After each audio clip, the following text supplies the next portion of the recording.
Hermanos, bienvenidos hermanos. Vamos a continuar con esta introducción a la consejería, ¿verdad? Es solamente una introducción la que hacemos con Tomás y les alentamos porque Dios es digno y porque su pueblo lo necesita. Les alentamos a buscar libros de consejería cristiana, de consejería bíblica, les alentamos a aprender. Ahí sugerimos esos tres libros. Nos hemos basado en gran parte en el libro de la izquierda, sobre todo en algunos capítulos en especial, pero les súper recomendamos adquirir cualquier tipo de libro sobre consejería bíblica. La mayoría tiene eso en su título, consejería bíblica. Es muy diferente a coaching, muy diferente a otras herramientas. La consejería bíblica es algo que nos alimenta, que nos ayuda a hacer un discipulado correcto, que mantiene en el camino correcto a quien estamos discipulando. Es sumamente útil. En este sentido, la vez pasada Tomás hizo una gran introducción, una buena introducción al tema, y yo hablé de la suficiencia de las escrituras, esta doctrina que significa que las escrituras son suficientes para la vida espiritual del cristiano, para su andar, para conocer a Dios, comenzando desde la salvación hacia la santificación. La Biblia es suficiente.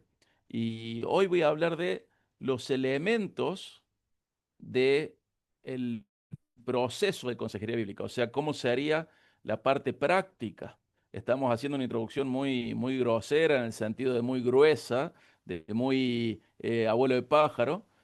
Hay muchos elementos más, pero vamos a hablar de los elementos centrales de un momento de consejería, de cómo debería producirse o cómo, esta es una idea de cómo podría producirse el encuentro de consejería. La idea de hoy es poder capacitarnos para comprender y aplicar 6 elementos centrales de la consejería bíblica y aprender a ministrar bien la palabra de Dios con confianza, con competencia, con compasión a quienes están sufriendo. Nosotros tenemos que tener en cuenta que la consejería bíblica no es dar una opinión personal, ¿sí? No es contar lo que nos funciona a nosotros, no somos pragmáticos, sino que lo que somos o lo que buscamos ser es bíblicos. Esto es un ministerio privado de la palabra.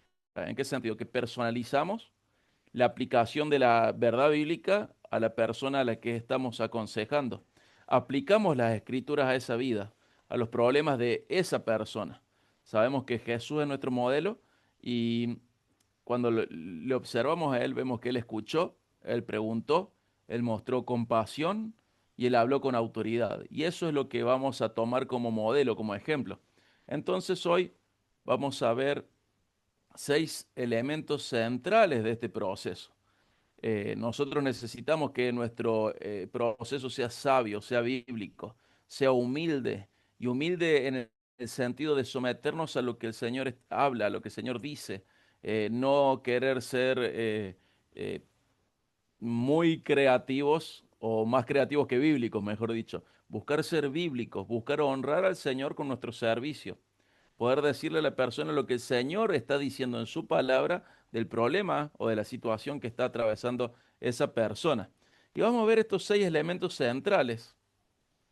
Y aunque nos vamos a enfocar en los tres primeros, que son escuchar, clasificar y crear confianza, porque son la base, vamos a hablar de los 6. ¿Cuáles son estos 6? El primero va a ser reunir información pertinente. El segundo, clasificar los problemas. El tercero, crear confianza. El cuarto, brindar esperanza. El quinto, la instrucción. Tenemos que señalar hacia dónde debería ir la persona. Y el sexto es lo que vamos a considerar como tarea en casa, por llamarlo de alguna manera simplificada, ¿verdad? Y nosotros tenemos que saber que si nosotros fallamos en los tres primeros, vamos a fallar en los que siguen. Por eso vamos a brindar más énfasis en los tres primeros. Son como la base. Esta es una estrategia de consejería dentro de todas las maneras en las que podríamos ofrecerla. Esta es una manera muy ordenada, muy útil, que podemos poner en práctica. Vamos a la primera, que es reunir información pertinente. ¿Por qué será crucial? Bueno, sabemos que Jesús es el consejero perfecto, ¿verdad? Y Él conoce todo lo que hay en los corazones. La palabra nos muestra eso una y otra vez. Y además sabemos que Jesús es Dios, entonces Él conoce todo del hombre. Pero nosotros no conocemos todo.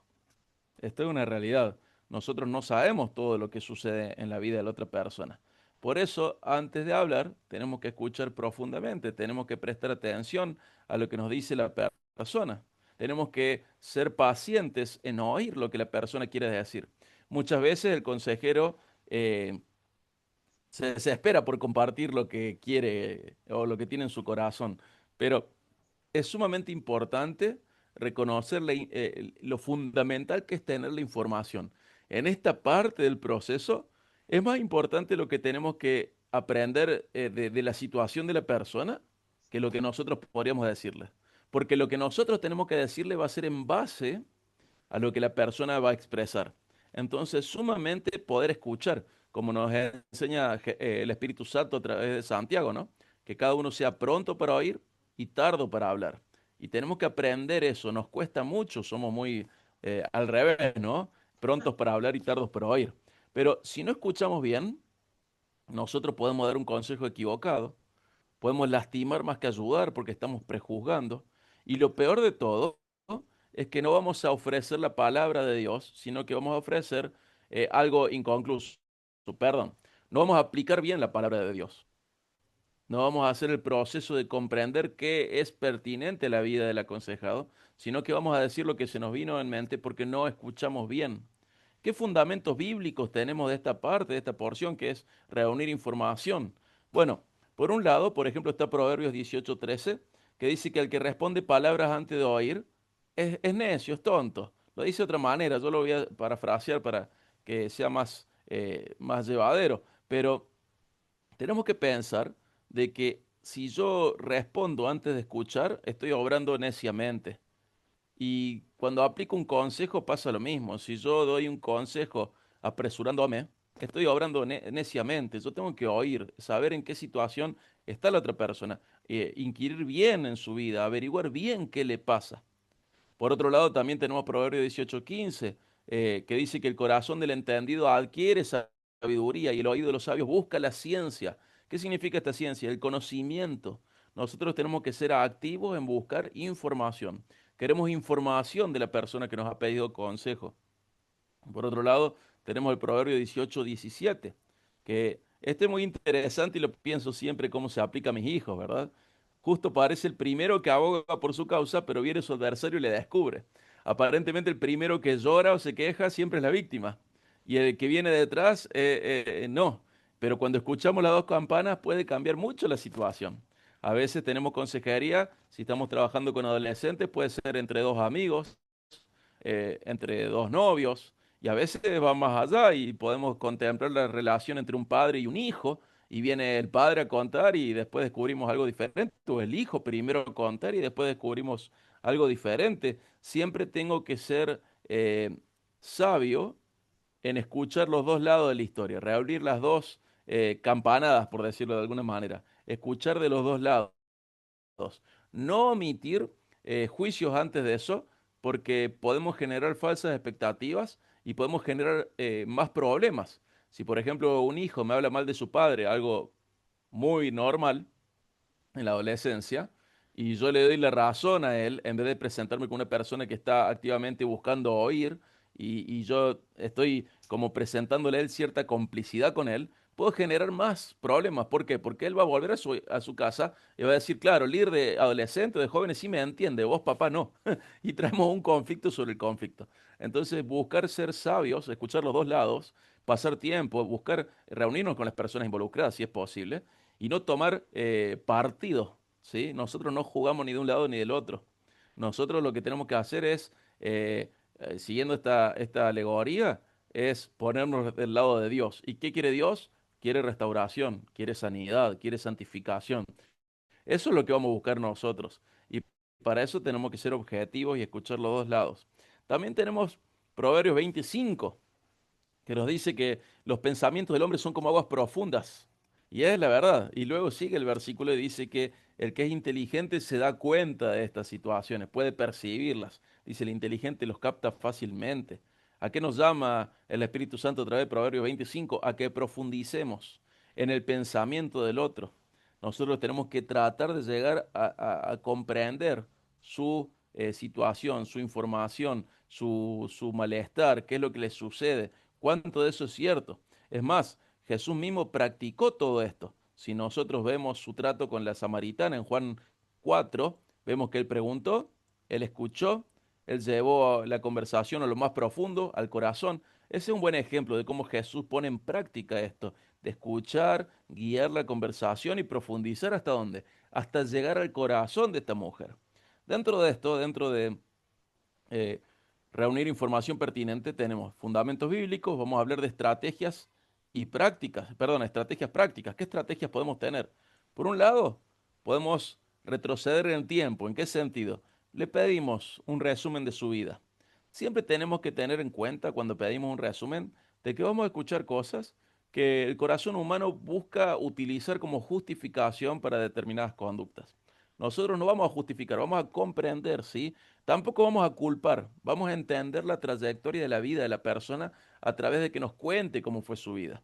El entorno, el pasado nos dan forma, nos arman, nos van moldeando de alguna manera, pero siempre cada uno de nosotros es responsable por el mal que hace o por el bien que hace. Entonces vamos a buscar no justificar nunca ningún pecado. Lo que está mal, el Señor lo considera malo y es malo, pero sí nos va a ayudar a entender muchas situaciones. Entonces buscar siempre profundizar en la vida de la persona, cómo fue su pasado, su crianza, su entorno, su contexto. Por otro lado, también vamos a reunir información avanzando. ¿En qué sentido? Vamos a explorar otras áreas de la vida, cómo está su salud, su familia, su trabajo, su espiritualidad, sus relaciones, sus finanzas, cómo maneja su economía. Nadie tiene un solo problema aislado de todo el resto de su vida. Todos tenemos muchos problemas y muchas veces esos problemas están relacionados entre sí. Doy un ejemplo sencillo. Hace un tiempo descubrí que era hipertenso, pero una de las señales, ¿cuál era? Que me irritaba más fácilmente que de costumbre. Y a veces la persona puede estar muy frustrada porque tiene una irritación constante, es rápido para enojarse y tenemos que frenar y pensar y preguntar, ¿tu salud cómo está? Porque muchas veces la salud es la que produce problemas. No vamos a justificar los problemas, pero sí vamos a encontrar que podemos encontrarnos con soluciones muy sencillas y fáciles de acceder, ¿no? Entonces, por un lado retrocedemos, por otro lado avanzamos, pero por otro lado también profundizamos. No nos quedamos con las primeras respuestas. Las primeras respuestas suelen ser muy lindas. Tenemos un ejemplo muy clásico. ¿Cómo estás? ¿Todo bien? ¿Cómo estás? Estoy bien. Siempre. Las primeras, estadísticamente, hasta la tercera respuesta es bastante protocolar. Pero después de la cuarta, quinta, sexta respuesta, empezamos a tener mayores revelaciones de la situación de la persona. Entonces tenemos que profundizar, hacer preguntas de manera inteligente. Tenemos que entrenarnos. Incluso hay libros sobre hacer preguntas. Me había olvidado de eso, pero hay libros incluso. Los que somos tímidos nos cuesta un poco más esto de manejar las preguntas. Pero a la par de que nos ayuda a salir de la timidez, también nos ayuda a profundizar en la vida del otro, que es lo más importante. Estamos haciendo esto para que para ayudar al otro, para ir hacia el corazón del otro. Y por otro lado, también ir hacia lo abierto. ¿En qué sentido? De que vamos a ir abiertamente a preguntarle cuál es el problema de la persona. Y para esto es muy importante no hacer preguntas que son de sí o no, esas preguntas cerradas. Por ejemplo, ¿amas a tu esposa? Y la persona va a decir que sí o que no. Pero si yo le pregunto, ¿cómo le expresas amor a tu esposa? Ahí yo voy a tener más información. No buscar las respuestas de sí o no, sino buscar esas respuestas que son más profundas. ¿Cómo te llevas con tus papás? Bien. O peor, ¿te llevas bien con tus papás? Te va a decir sí o no. Pero si vos le decís, ¿cuáles son las características de la relación que tenés con tus padres? Si estamos hablando de un adolescente. O al revés, de un papá con respecto a su hijo adolescente. Tenemos que buscar preguntas más inteligentes de nuestra parte y avanzar, a abrir el campo, a abrir su corazón a través de estas preguntas. Y tenemos que tener cuenta en este punto de reunir información también algunas advertencias. No tenemos que dar la impresión de estar apurados. No tenemos que estar, bueno, dale, rápido, rápido. Muchas culturas lo pueden hacer, la nuestra no es una cultura así. Nuestra cultura tiene que tener la característica de, tiene en realidad la característica de compartir tiempo y generar vínculos y profundizarlos a través del tiempo compartido. Entonces no debemos parecer apurados. Por otro lado, No tenemos que interrumpir cuando el otro está hablando con sermones. Los que somos predicadores, por ahí tenemos en la punta de la lengua una prédica que va justo con lo que me está diciendo. Y si no la digo ahora, se me olvida, es verdad. Bueno, para eso lo ideal es usar una agenda, un anotador, algo para decir, bueno, esto sería bueno para esta vida. Y si no, seguir escuchando y eventualmente confiar en que el Señor nos va a guiar en el resto del proceso y luego de escuchar vamos a tener una mejor respuesta porque vamos a tener más información. También es muy importante dentro de esto de advertir, de advertencias, mejor dicho, no dejarnos llevar por las emociones iniciales. Muchas cosas no son lo que parecen. Tenemos que tener en cuenta, por ejemplo, una persona puede decir, mi esposo me dijo que quería el divorcio y el esposo en realidad en una pelea fea, profunda, horrible, vergonzosa, le dijo, me voy de la casa. Y no se refería a que iba a dejar el matrimonio, sino que se iba a despejarse antes de profundizar la pelea. Entonces tengo que ser sabio, no dejarme llevar por las emociones del otro, ni por las mías, generadas por escuchar al otro. Tengo que pensar, tengo que abrir, tengo que reunir información, tengo que buscar su corazón, entender la situación. Recordemos que la mayoría de nosotros cuando vamos a buscar ayuda, no siempre, pero muchas veces estamos en el lugar de víctima. Necesito ayuda y necesito ayuda o con lo que me pasa o con lo que todos los demás me hacen. Casi nadie va a buscar consejería buscando ayuda para dejar de hacerle daño a los otros, aunque sí la hay también, ¿eh? Pero yo tengo que abrir la situación, tengo que abrir mi entendimiento, mejor dicho, a través de reunir información, ¿sí? Vamos a otro punto de los elementos de la consejería. Vamos a clasificar los problemas. Este es bastante difícil. Después de escuchar el punto anterior, tenemos un gran monte de información, tenemos muchísima información, pero si no lo organizamos, esto nos apabulla, nos abruma.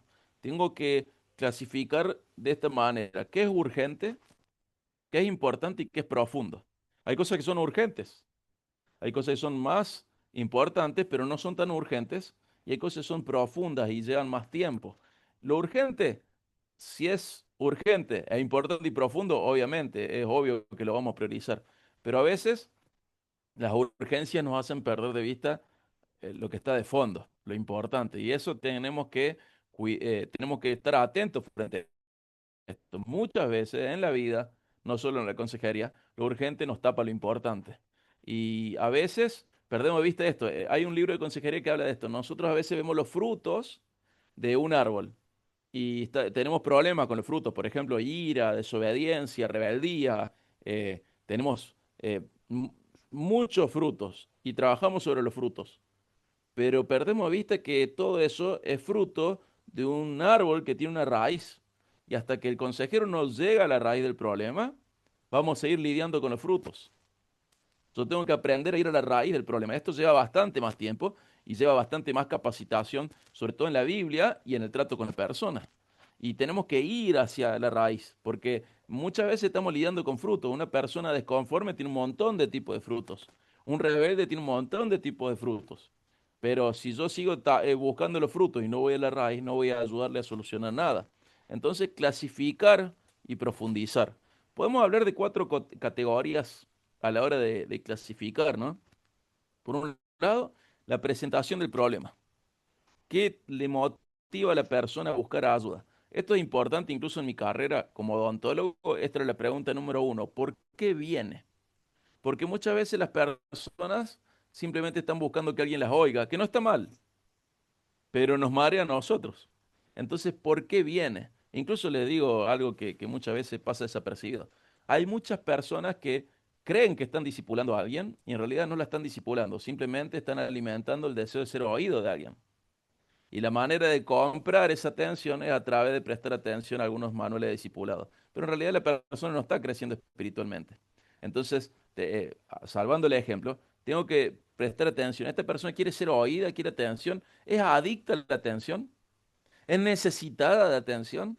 O realmente hay un problema que podemos abordar que no tiene que ver con estar buscando atención todo el tiempo. Hay personas que son adictas a recibir atención. Entonces le preguntamos, o vamos indagando cuál es la situación por la cual viene esta persona, qué le motiva a buscar ayuda. Recordemos que la consejería nace del aconsejado. Necesito ayuda. No vamos nosotros por la vida dando consejos así nomás, sino que el aconsejado dice, necesito ayuda. Y nosotros vamos hacia él. Pero puede ser que a veces, si no nos presenta el problema, nos podemos confundir. Entonces, buscar esa respuesta. ¿Qué le motiva a esta situación, a esta pregunta, a esta búsqueda de ayuda? Por otro lado, ver la conducta de la persona. Hacer preguntas como quién hizo, qué le hizo, cuándo lo hizo, cómo lo hizo, cómo es la realidad. Mucha gente dibuja y manipula la información a través de medias verdades. Y a través de preguntas podemos identificar la conducta. ¿Quién hizo qué? ¿Cuándo y cómo? Tenemos que ser muy sabios en encontrar esto. Eventualmente tenemos que ver si podemos identificar patrones. Por ejemplo, el fruto. Mi esposo me deja o mi esposa me deja. Bueno, bárbaro. Y contame tu vida. Bueno, es el cuarto esposo que me deja. Ya tengo un patrón. Ya puedo identificar que hay otra cosa a resolver. Llevo 10 esposos y todos me dejan. Tengo que identificar cuál es. Hay una raíz ahí sin resolver. El fruto fue que tu esposo te deje, pero en realidad la raíz es otra y tiene que ver con otra situación. Entonces, ver si yo puedo identificar patrones de conducta, si puedo ver algo que se repite constantemente. Por otro lado, también buscar el pensamiento de la persona, cómo interpreta la vida. Esto es fundamental, hermanos. Miren, el regalo más grande que hizo Dios a la humanidad es Jesucristo. El Evangelio y Jesucristo, Jesús y su obra son el regalo más grande para la humanidad. Y el segundo regalo considero que es la cosmovisión bíblica. Leer la realidad a través de la Biblia, a través del entendimiento espiritual.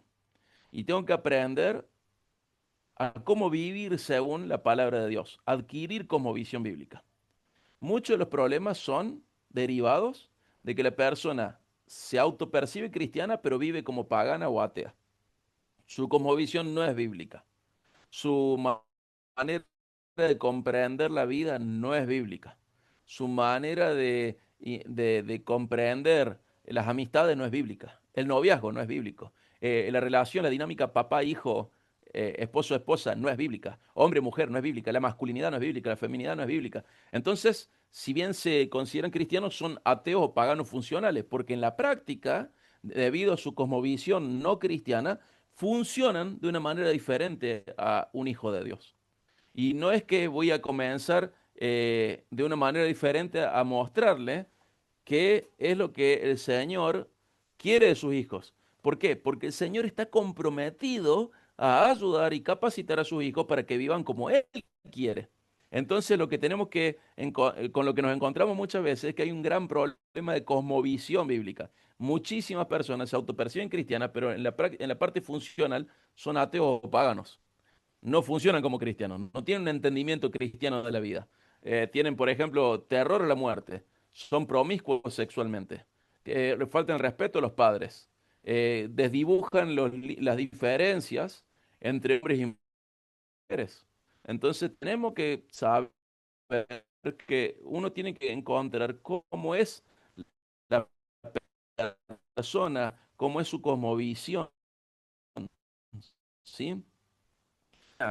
Deseo ser oído, deseo agradarle a la gente, deseo agradar a mi Señor. Tengo que buscar eso, cuáles son las motivaciones. Em, Le doy un ejemplo práctico. Una persona que llega y dice, estoy al borde del colapso en la universidad, no doy más. ¿Y cómo te lo presenta esto? Te lo presenta como que es estrés académico. Pero su conducta, ¿cuál es? No duerme, evita hablar con sus padres, evita hablar con personas que le pueden hacer bien. ¿Y cuál es su pensamiento? ¿Dónde está la raíz?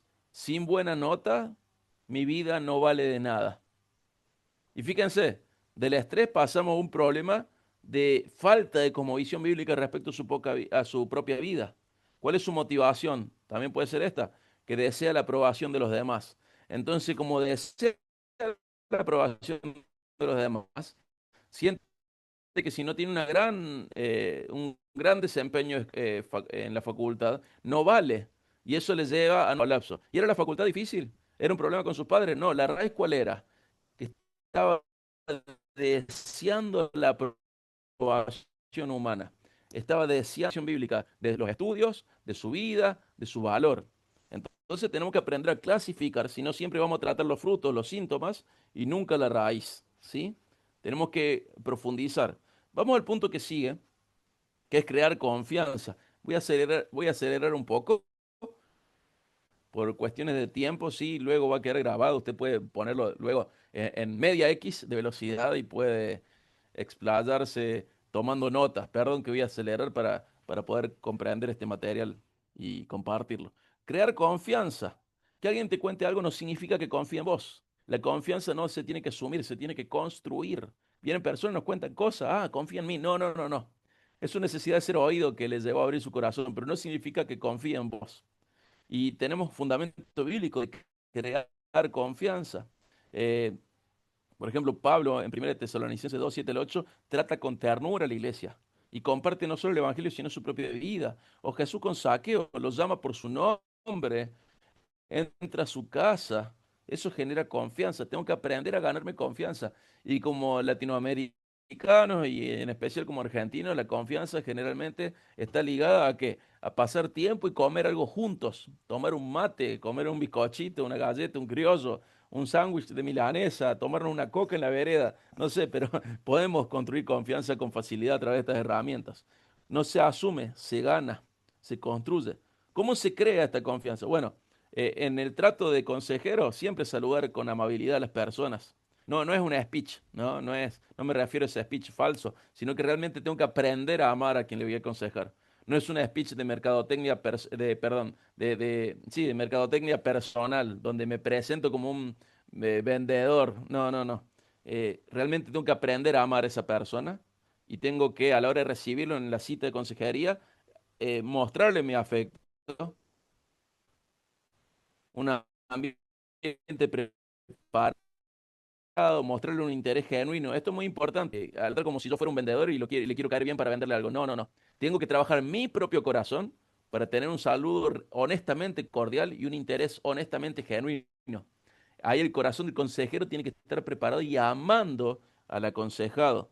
Una sonrisa, un trato amable, una pregunta con interés puede abrir puertas que a veces las preguntas no abren. Por otro lado,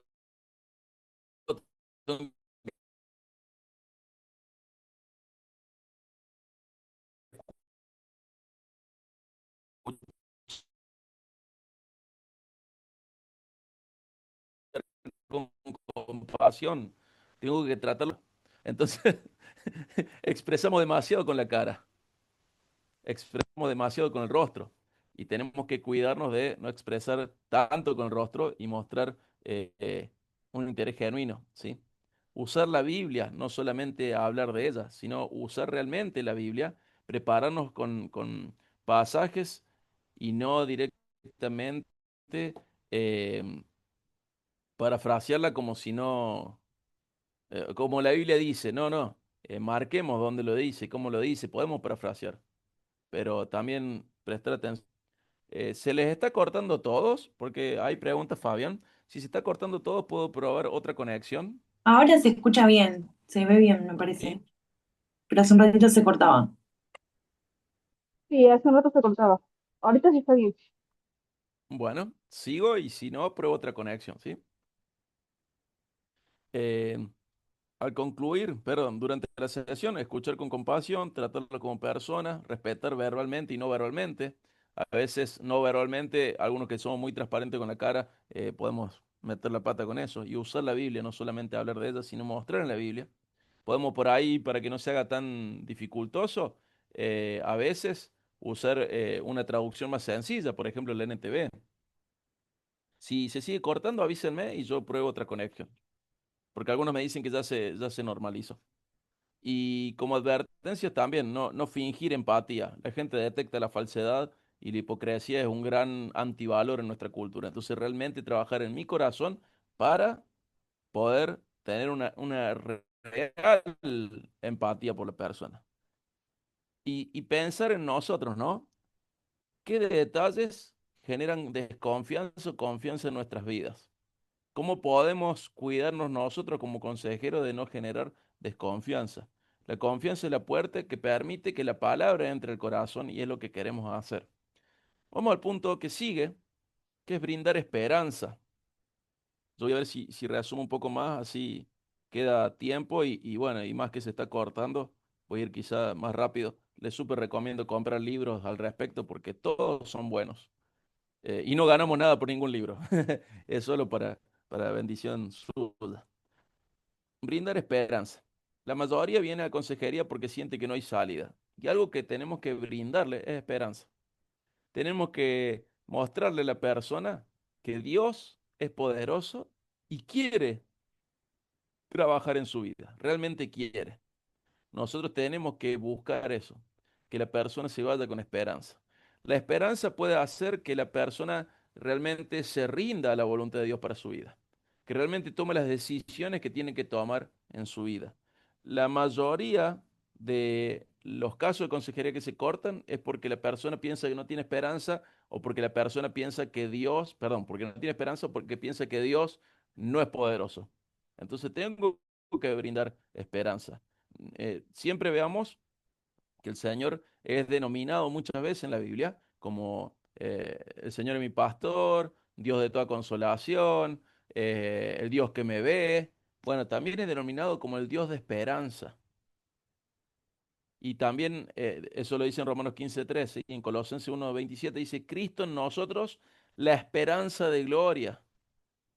En el Salmo 42:5, luego de hacer como una catarsis, voy a decir, de, de, de, de- de un corazón roto, termina diciendo, espera en Dios, alma mía, porque aún he de alabarle. Entonces la persona que llega a la consejería muchas veces parece el salmista en este salmo. Tengo un corazón roto y yo tengo que ayudarlo a esto, a que espere en Dios porque aún ha de alabar a Dios. El Señor quiere restauración, el Señor quiere sanidad, el Señor quiere obrar sanidad emocional, de vínculos. A veces van a ser posibles, a veces no, pero sobre todo lo que puede producirse, y eso, si la persona se rinde al proceso de consejería, se rinde al Señor, lo que sí va a pasar es que se solucione o no se solucione su circunstancia, esa persona va a terminar fortalecida y más firme en el Señor. Y a eso apuntamos, a que sea más firme. O sea, quizás el Señor soluciona la situación o la circunstancia. Quizás no, pero la persona va a estar capacitada para atravesar esta prueba, esta situación, esta circunstancia, tomado de la mano del Señor, mirándole a Él.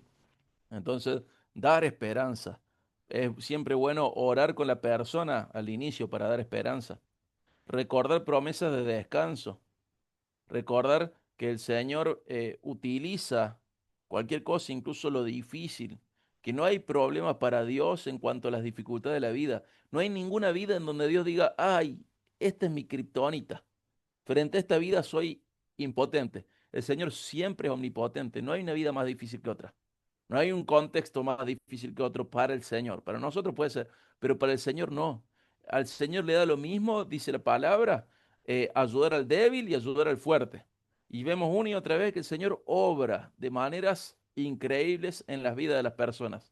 Más allá del contexto, más allá de la situación, más allá del pasado,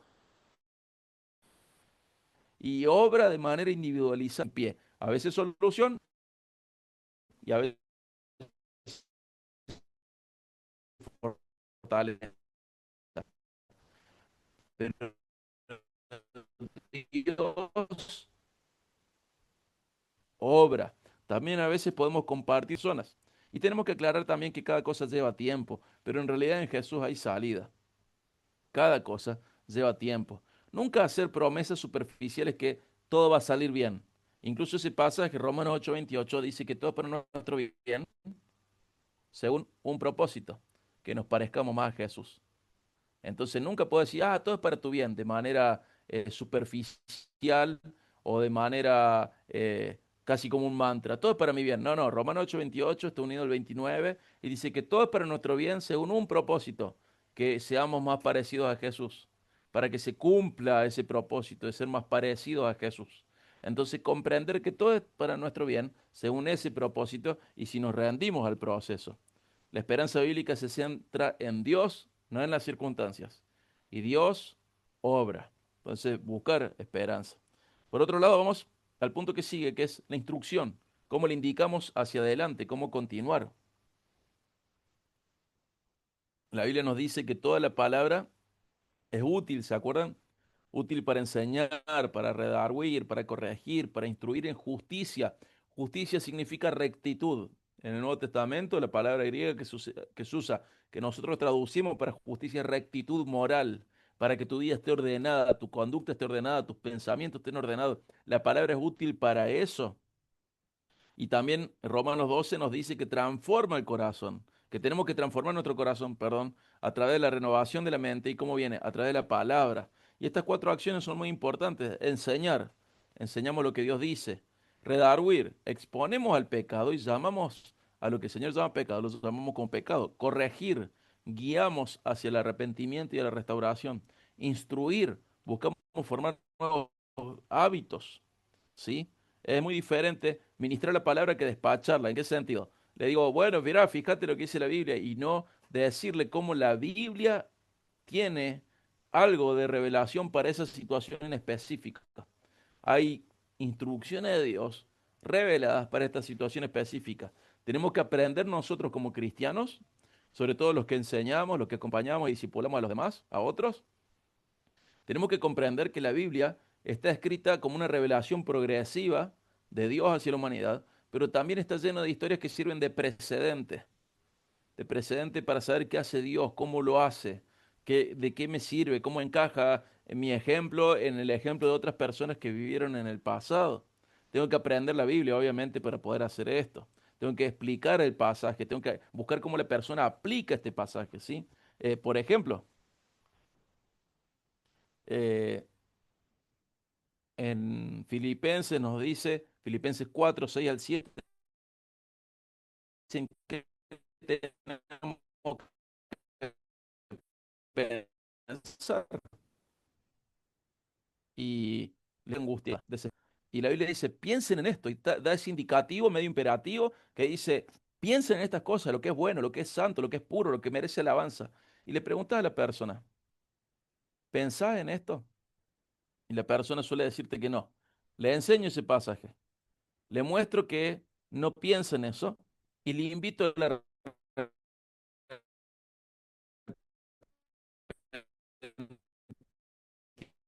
arrepentimiento, a su desobediencia ese pasaje. Tengo que cultivar este hábito de pensar en las cosas que dice Filipenses 4, por ejemplo. A ver, pruebo otra conexión para los últimos puntos.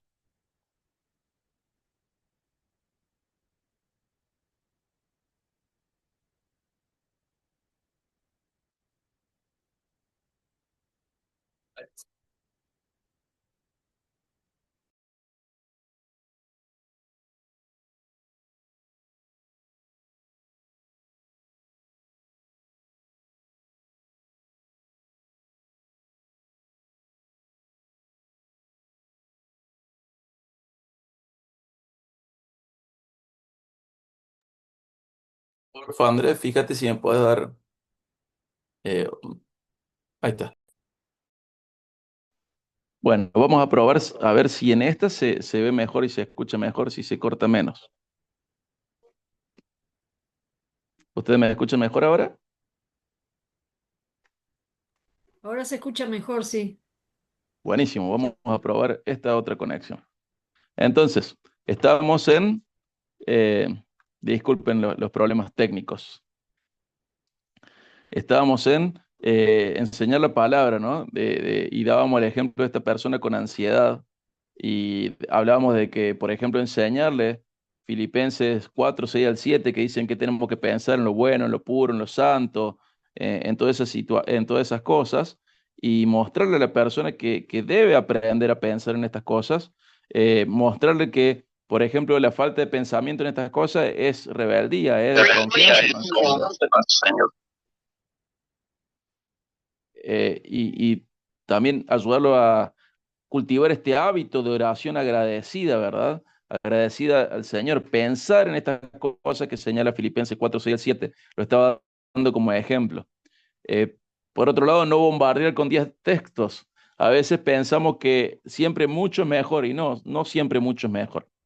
A veces con uno o dos pasajes podemos guiar a la persona y dejar para otra sesión el resto de los versículos. Tenemos que buscar la manera de obrar con sabiduría y poder seleccionar sabiamente los pasajes que vamos a compartir. Y acá viene una parte muy difícil para nuestra cultura. ¿Saben cuál es? Es la última parte. La última parte es la tarea. Si pudiéramos darle una tarea a la persona es muy bueno. ¿Qué nos pasa? Somos sumamente rebeldes, los humanos. Desde el Edén en adelante, cada vez que alguien nos impone su voluntad, nos ofendemos, nos retobamos. Si vemos a Adán y Eva, el Señor le dijo, pueden comer de cualquier fruto excepto de ese. ¿Y cuál querían? Ese. Y si le decimos a una persona, mira, tenés que hacer tarea, ¿qué no va a querer hacer la tarea? ¿Pero a qué nos referimos con tarea? Con tarea nos referimos a la parte del discipulado personalizado. Nosotros vamos a aplicar de manera individualizada las enseñanzas bíblicas.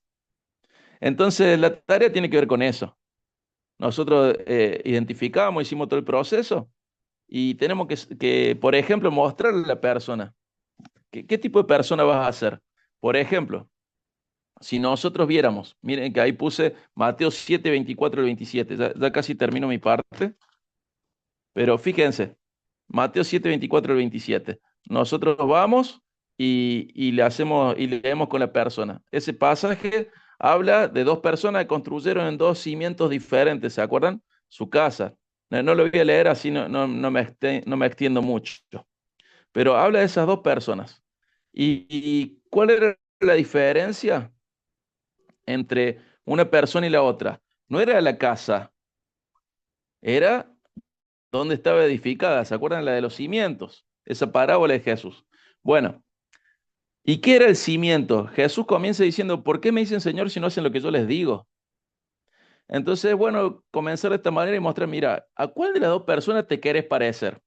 Y te va a decir al que construye en la roca. Bueno, para construir en la roca, ¿qué tienes que hacer? Ser obediente al Señor.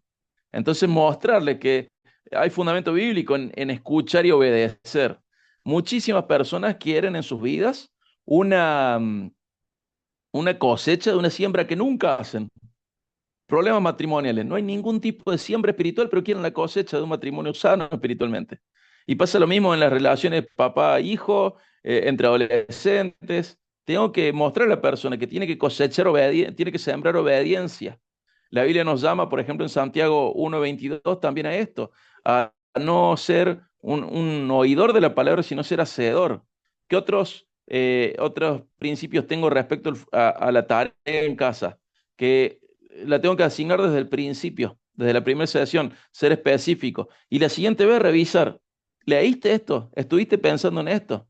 Por ejemplo, una tarea a modo de ejemplo, lee 3 veces Mateo 7, Mateo 5 al 7 y mostrarme cuáles son los versículos claves. Pero qué sé, que a esa persona le va a hacer bien leer estos principios, le va a ayudar a comprender a comprender la cosmovisión bíblica, va a adquirir entendimiento, va a adquirir herramientas. O por ejemplo, memorizar un versículo.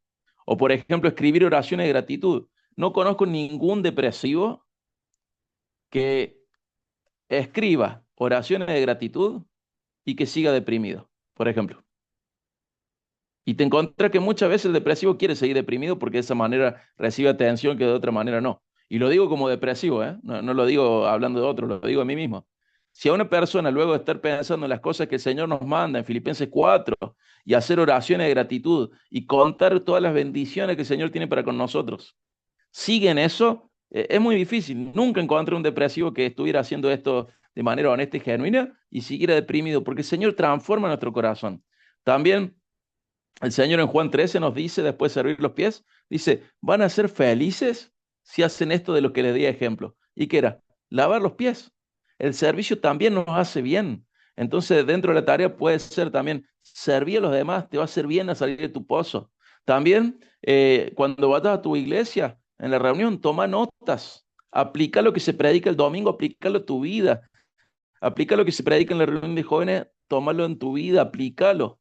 Y no dar tareas imposibles, ¿no? Que sean claras, que sean alcanzables, que sean revisables, que sean algo práctico, ¿verdad? Pero que muestre también que la persona está interesada y que queden claro que Dios está tan interesado en esa vida que escribió un libro durante 1600 años, que atravesó más de 40 autores y que atravesó milenios para llegar a ese corazón. Entonces, mostrar que el Señor está interesado en bendecirnos. Y bueno, voy a concluir, perdón por los cortes. Vimos 6 pasos, ¿verdad?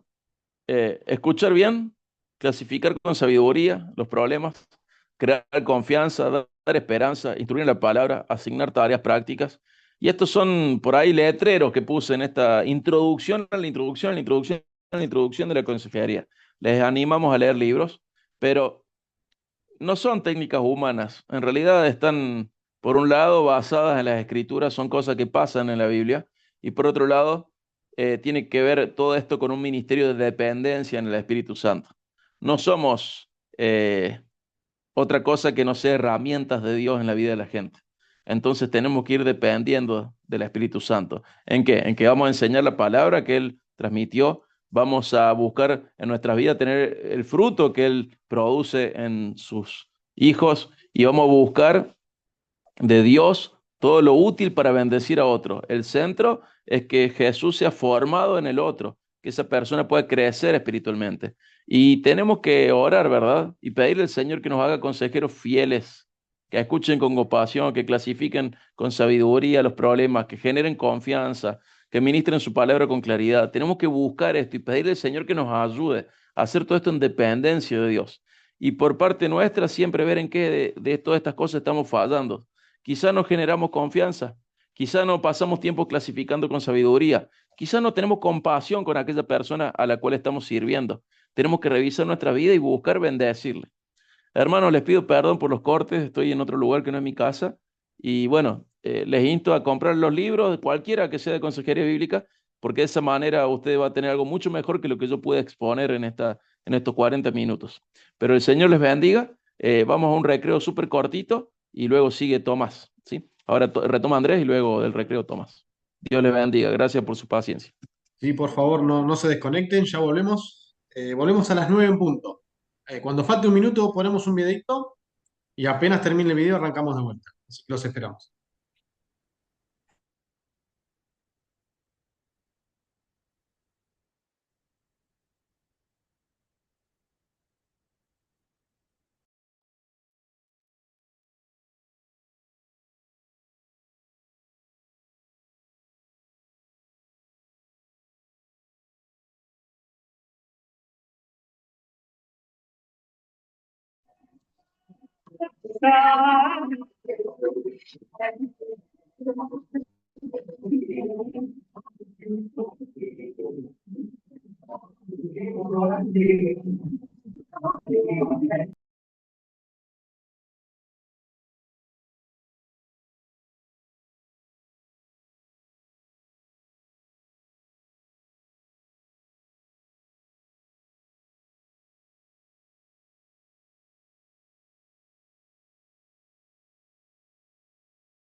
Nous sommes une communauté de disciples de Jésus. Gedreven om Gods liefde te delen. With those who don't know it. Christ's generous and limitless love is our example. We are shaped by His presence. Overwhelmed by His sacrifice. Y transformados por su poder cada día.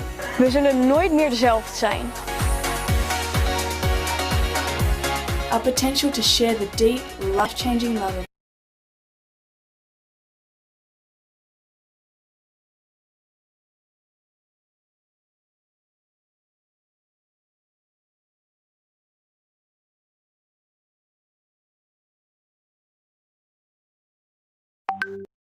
our Creator is unlocked. At ang kanyang pagmamahal ang nagpapaalab sa aming pagbabahagi. Alors on y va.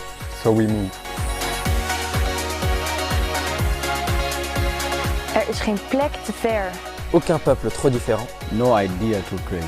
No dream too big. Et nos échecs ne nous découragent pas. Seguimos moviendo.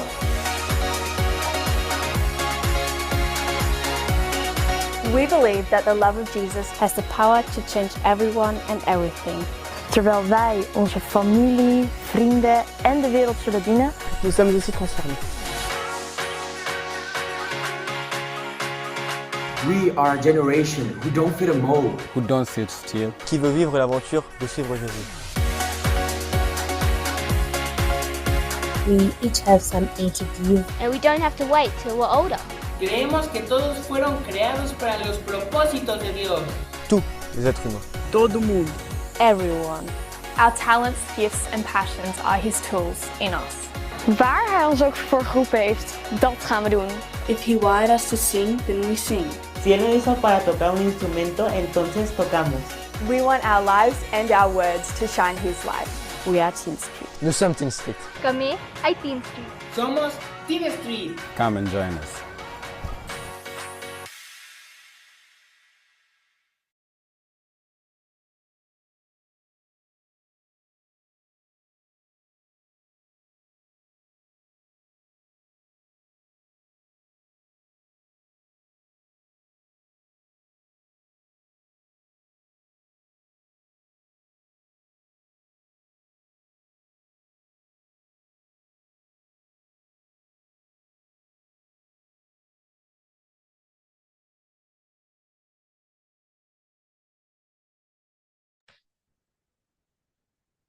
Cuando quieras.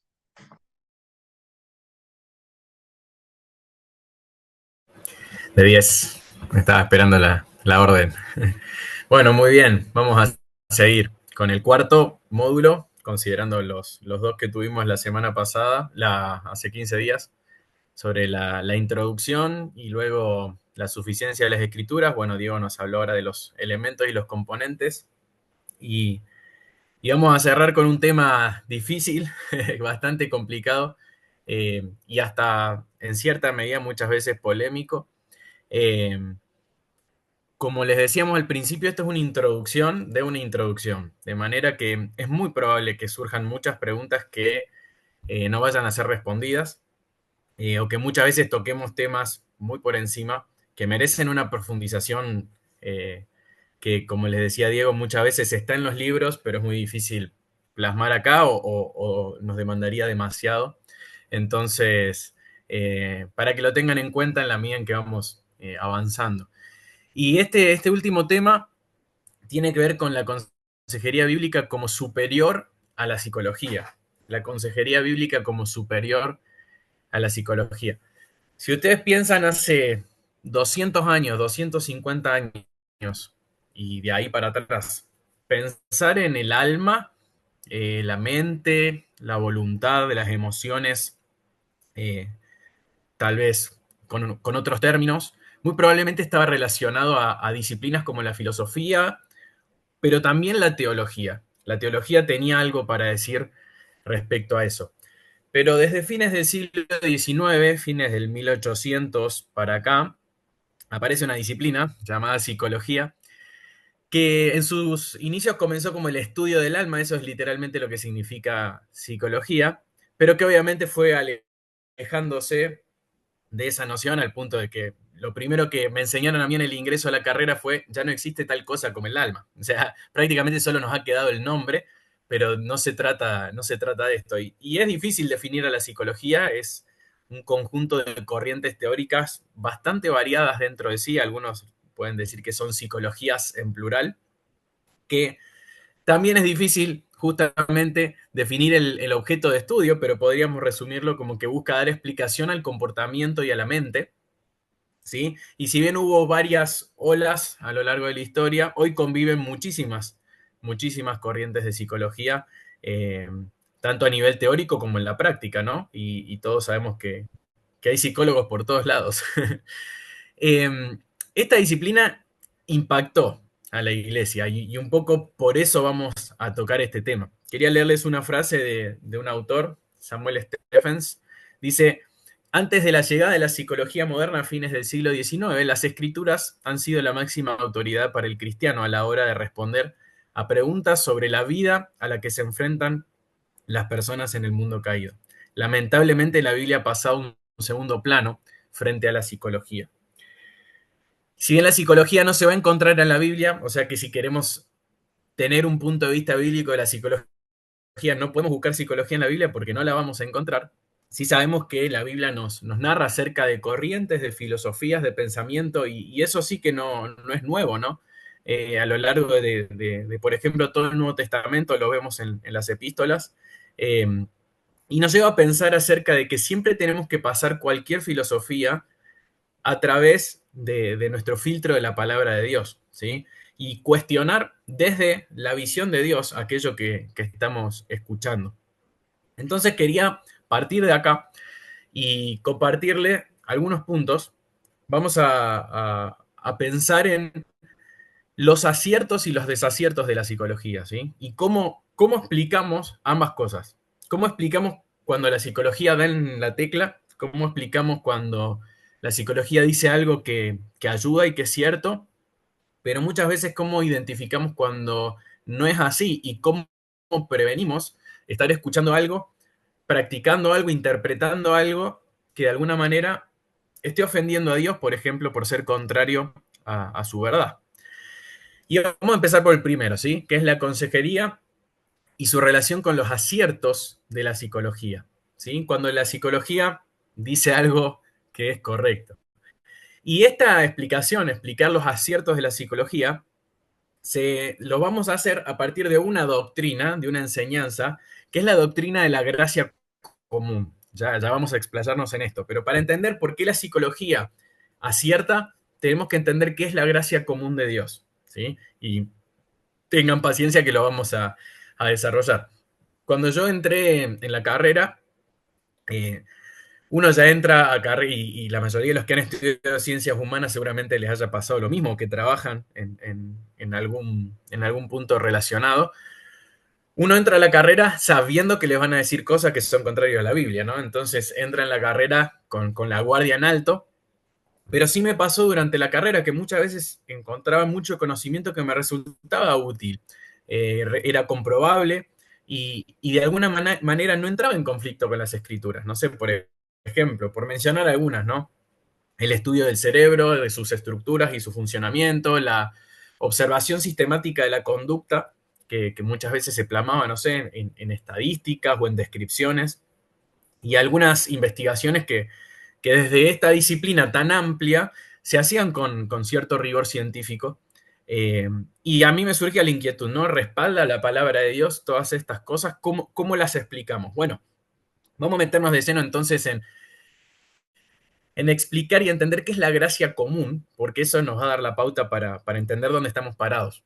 La gracia común, dice Headlamber, es uno de los libros que estaba ahí, el libro verde de los que estaban ahí en la imagen, en el intervalo, dice que la bondad es la bondad de Dios que Él muestra a todas las personas independientemente de si han experimentado o no la salvación. Para que lo podamos entender de manera bien sencilla, la gracia común tiene dos partes. La primera es la gracia, que significa que es un regalo de Dios inmerecido, ¿sí?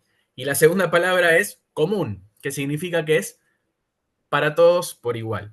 Entonces, cuando hablamos de gracia común, estamos hablando de un regalo que Dios le hace a todo ser humano, no importa si es salvo o no es salvo, no importa si le conoce o no le conoce, si tiene una relación con él o no, o si le ofende o no le ofende, ¿sí? Estamos hablando de un regalo a todos por igual. Nosotros tenemos en la Biblia ejemplos de gracia común y tenemos ejemplos de gracia especial. La salvación y los beneficios de la salvación en una relación con Dios son parte de su gracia especial. No gozan todas las personas de estas bendiciones.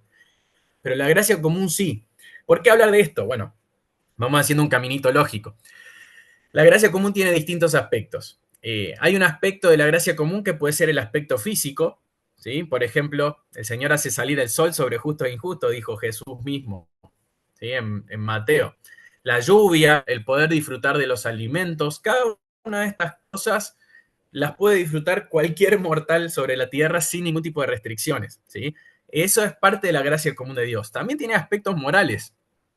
Si bien esto es un poco más largo de explicar, pero el ser humano no es tan malo como podría ser, aun cuando no conoce a Dios, y esto es parte de la gracia común de Dios. Sé que este es un tema que capaz queda ahí picando para profundizar, pero también puede quedarles pendiente. Pero esto es parte de la gracia común de Dios, que los hombres no sean tan malos como podrían, ¿sí? A pesar de que muchos no conocen a Dios, y de golpe encontramos personas que nunca escucharon hablar de Dios, sin embargo, tienen un comportamiento moral que nos sorprende, ¿sí?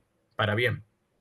Y luego, aspectos intelectuales, y es aquí donde nos vamos a detener.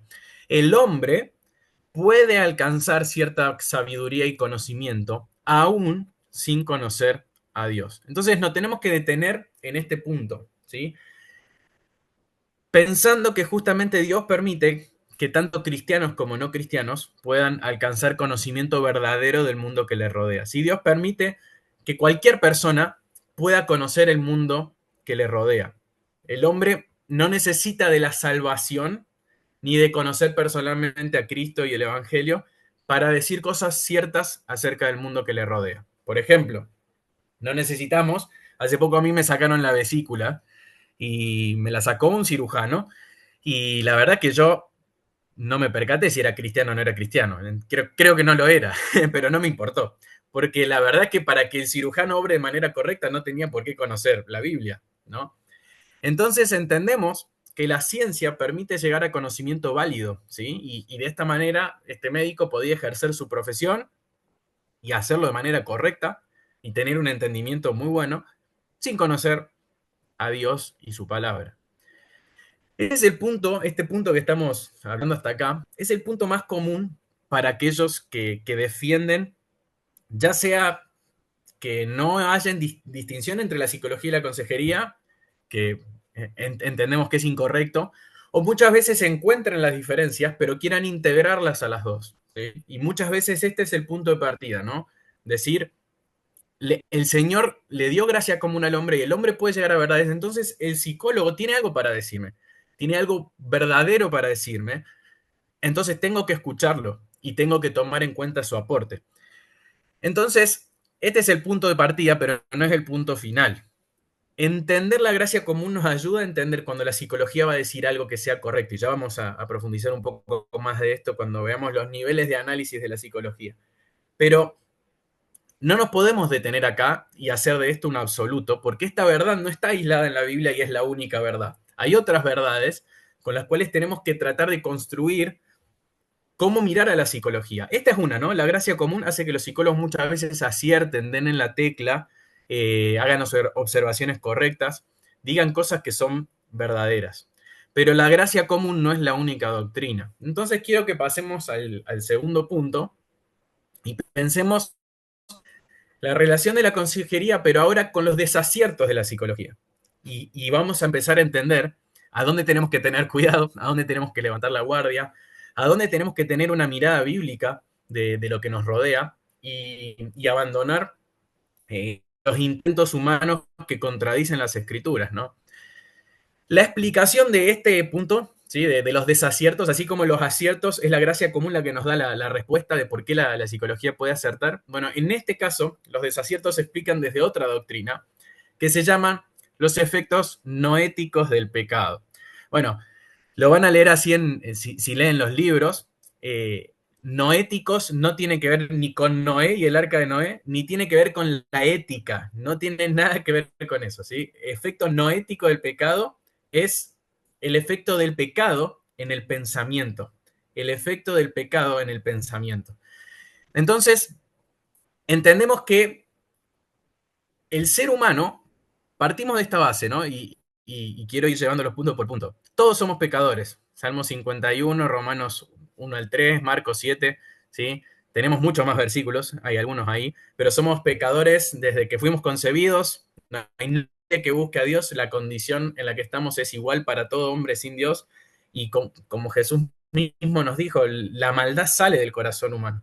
Y esta maldad afecta a todo lo que somos. Podemos hacer un recorrido por las Escrituras y ver cómo nos afecta nuestra relación con Dios, cómo afecta también nuestras motivaciones, nuestros deseos, ¿sí? Lo que surge de adentro, lo que nos mueve, la voluntad, qué nos lleva a tomar decisiones. Eso también es afectado por el pecado. También afecta a nuestras emociones. Culpa del pecado no sentimos lo que deberíamos sentir, pero también afecta a nuestros pensamientos. Y otra vez, hago todo esto para que nos centremos ahora en este punto. Nuestros pensamientos son afectados por el pecado. Ahora sí vamos a meternos en algunos pasajes bíblicos puntuales, ¿sí? Y quiero que vean junto conmigo en la evidencia bíblica de cómo el pecado no nos permite pensar bien, no nos permite pensar con claridad, no nos permite pensar como deberíamos acerca del mundo que nos rodea y acerca de Dios, obviamente. En Colosenses 1:21 dice que, y aunque ustedes antes estaban alejados y eran de ánimo hostil, ocupados en malas obras, le dice Pablo a los colosenses. Eran los colosenses antes, pero les dice que tenían un ánimo hostil. Esta palabra, esta frase ánimo hostil, se puede traducir también como enemigos en vuestra mente, dice por ejemplo la Reina Valera, o separados de él por sus malos pensamientos. Fíjense que estas dos traducciones nos ayudan a entender mejor. Cuando una persona no conoce a Dios, su pecado le lleva a ser enemigo de Dios en sus pensamientos y separarse de Dios en su forma de pensar. Es imposible que una persona que esté en esta condición pueda llegar siempre a conclusiones correctas a través de sus pensamientos, porque el pecado le afecta a su forma de pensar. Vamos a otro pasaje más. Efesios, la carta ahí hermana de Colosenses, Efesios 4:18 dice: ellos tienen entenebrecido su entendimiento y están excluidos de la vida de Dios por causa de la ignorancia que hay en ellos, por la dureza de su corazón. Fíjense, acá vemos una vez más varios términos.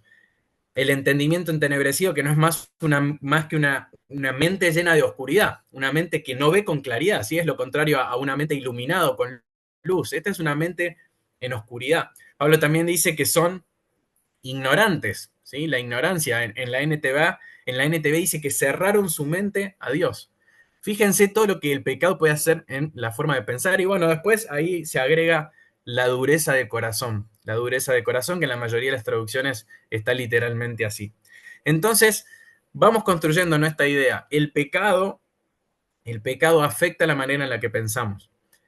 Y quiero que veamos un pasaje más, porque este pasaje que está en Romanos 1, vamos a leer, después pueden leerlo el 1 entero y van a entender mucho mejor el contexto, pero me voy a centrar en el 18 y en el 21, porque acá vamos a entender por qué esta oscuridad y qué está pasando con los pensamientos humanos respecto a la verdad de Dios.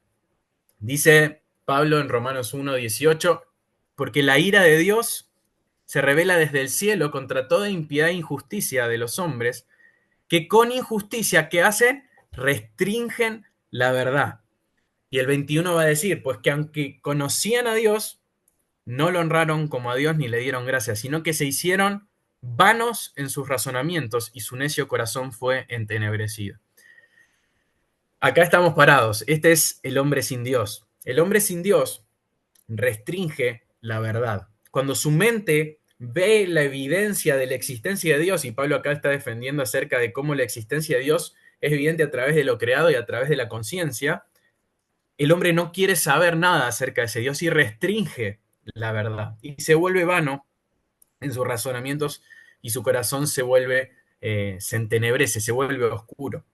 Entonces, una vez más, el hombre sin Dios está en una condición que no puede pensar con claridad, que no puede llegar a todo conocimiento verdadero de las cosas a través de su mente, ¿sí? Recuerden que estamos poniendo esta enseñanza y esta doctrina en paralelo o sumándola a lo que es la doctrina de la gracia común. La gracia común me dice que todo ser humano está en el mundo que le rodea, porque Dios lo puso ahí, puede llegar a conocimientos verdaderos. Ok, ese era el primer punto. Pero ahora el segundo punto me dicen, bueno, pero esto no es un absoluto, porque el pecado en algún momento no le va a permitir llegar a conocimientos correctos. Todo esto es a menos que Dios intervenga, a menos que Dios salve, a menos que Dios renueve la mente. Pero esto ya nos va enseñando, nos va diciendo algo acerca de cómo debemos tomar, en este caso estamos hablando de la psicología, pero esto se puede aplicar a cualquier doctrina, a cualquier pensamiento, a cualquier ideología. Piensen, bueno, cualquier ciencia humana, incluso dentro de muchas ciencias exactas, siempre tenemos áreas que no son tan exactas y que muchas veces tienen que ver con esto, ¿sí? Entonces, ¿por qué el pecado va a afectar el pensamiento? ¿Por qué no vamos a pensar con claridad? Porque el pecado va a afectar el pensamiento. ¿Y por qué la psicología está en una situación particular en este punto? Y este es el punto clave, ¿sí? ¿Por qué nadie se está planteando de los efectos no éticos del pecado en el ingeniero civil que me construyó el puente que tengo que cruzar para llegar a mi casa? ¿O por qué, como les decía antes, el médico cirujano, un odontólogo, yo no le cuestiono desde la Biblia o no tengo miedo de que intervenga mi cuerpo pensando en que no está pensando con claridad, ¿no? Nadie va al odontólogo y dice, uy, este tiene el entendimiento entenebrecido y me va a clavar el torno y me va a dejar doliendo. No, sabemos que puede hacer su tarea bien a pesar de esto. Bueno, el punto es este. El punto es que dependiendo qué tan relacionado esté el objeto de estudio con Dios y su verdad bíblica, que el pecado va a afectar más o menos, ¿sí? Este pecado que restringe la verdad va a ser mucho más evidente mientras más nos acerquemos a temas que tienen que ver con Dios, a temas que tienen que ver con el problema del hombre y a temas que tengan que ver con la solución.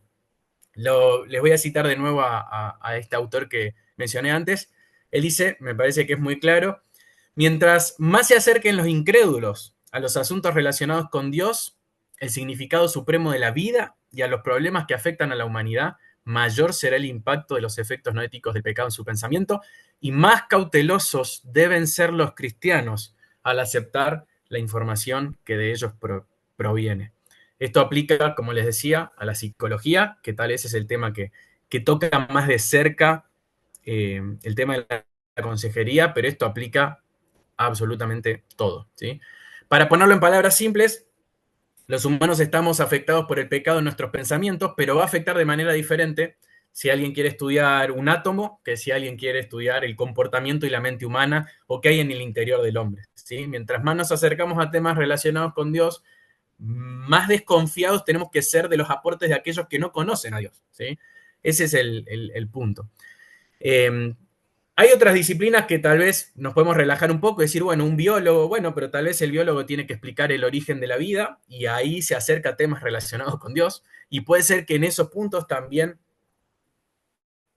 ya no tenga tanto rigor científico y cuando tiene que asumir premisas y una postura filosófica desde su ciencia, también puede alejarse de lo que Dios dice por los efectos del pecado en el pensamiento, el origen del hombre, etcétera, ¿sí? Quienes son docentes y trabajan y han estudiado docencia, saben que, por ejemplo, cada teoría tiene una noción de cómo es la naturaleza del niño y del hombre. El niño es bueno, el niño es malo, por qué el niño hace lo que hace. Bueno, la Biblia tiene mucho para decir al respecto, pero los efectos no éticos del pecado va a hacer que muchos quieran responder a eso, pero como tiene que ver con Dios y su verdad, ese pecado va a restringir la verdad. Una persona, Abraham Kuyper, que fue primer ministro de Holanda, que él tiene libros que defienden una cosmovisión cristiana de la vida que son muy interesantes, y lo cité a partir del libro anterior, y él dice lo siguiente: en tanto que observamos la creación mientras excluimos a los seres humanos y descartamos a Dios, la ciencia aún evocará maravillas gracias a su examen minucioso de las cosas y al hallazgo de las leyes que rigen su movimiento. Pero apenas comencemos a tener en cuenta a los humanos, nos encontramos con preguntas espirituales que nos pondrán en contacto con el centro de toda la vida espiritual, es decir, con Dios. En ese momento, toda certeza se desvanece. Se dan cuenta que dice exactamente lo mismo. Mientras vayamos a la ciencia, pero no estemos pensando ni en Dios ni en el hombre, probablemente lleguemos a mucho conocimiento verdadero aún sin conocer a Dios. Pero cuando nos acercamos a temas que están relacionados a Dios, al hombre, entonces es ahí donde las certezas se empiezan a desvanecer. Y bueno, es acá donde la psicología realmente ha avanzado por demás a partir de su objeto de estudio, porque podríamos decir que la psicología, por ejemplo, intenta explicar cómo se compone la mente, el origen de la conciencia, las razones que determinan el comportamiento de las personas, la identidad de las personas y cómo se forja, qué es lo que está mal en el hombre, cómo puede una persona cambiar, cómo puede una persona manejar sus propias emociones, el sentido que tiene el sufrimiento para la vida humana, el sentido de la vida muchas veces, hay corrientes de psicología totalmente orientadas a esto, al sentido de la vida, el significado de la vida, el funcionamiento de una familia, etcétera. ¿Sí? Yo nombré solamente algunos, pero quiero que vean cómo el objeto de estudio de la psicología prácticamente se superpone con un montón de principios bíblicos e intenta explicar cosas que Dios quiere explicar a través de las Escrituras. Cuando Diego hablaba hace un rato acerca de la cosmovisión cristiana de la vida, ¿no? Entonces acá estamos en presencia no de cosas que la Biblia no dice y que la psicología viene a aportar. Y es ahí donde tenemos que tener claro. Es acerca de cosas donde Dios ya se ha pronunciado y la psicología viene a traer aportes. Y es ahí donde tenemos que saber que aquellos que no tienen a Dios y que no toman los principios bíblicos como punto de partida, no van a llegar al conocimiento verdadero, ¿sí? Entonces, antes de pasar al siguiente punto, quiero aclarar, por favor, porque esto es súper importante. Normalmente en estos temas que generan debates siempre es más fácil ridiculizar la postura contraria llevándola al extremo. Y yo intenté mostrarles que la consejería bíblica nunca va a estar en contra de la ciencia, ¿sí? No, por favor, que nadie saque de contexto nada de lo que dijimos para llegar a esa conclusión. No, la gracia común nos dice que la consejería puede tomar un montón de aportes de la ciencia, ¿sí? Después podemos entrar en un debate de cuánto se tiene que saber de ciencia para ejercer una consejería efectiva, pero no es el punto acá. El punto es este, respecto a qué hacemos con los aportes seculares, respecto a todos estos temas que la Biblia menciona, que la Biblia trata, que son parte de los problemas con los que llegan las personas que solicitan consejería, pero que también tenemos un ambiente secular que hace 200 años nos bombardea con un montón de contenido respecto a estas explicaciones, ¿sí? Y quiero que pensemos ahora en acerca de los aportes de la psicología. Vamos a pensar en los aportes útiles de la psicología, pero vamos a tratar de explicar un poco en general, para que podamos entender cómo mirarla. Es una forma de simplificar un poco.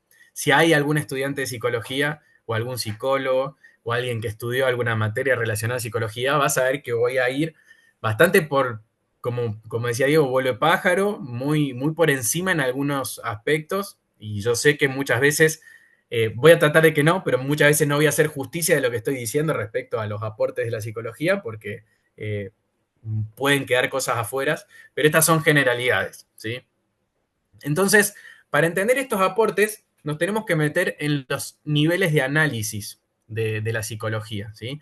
Los niveles de análisis nos van a permitir entender cómo se acerca a alguien para construir un conocimiento y después utilizar ese conocimiento para observar la vida y para intervenir, ¿sí?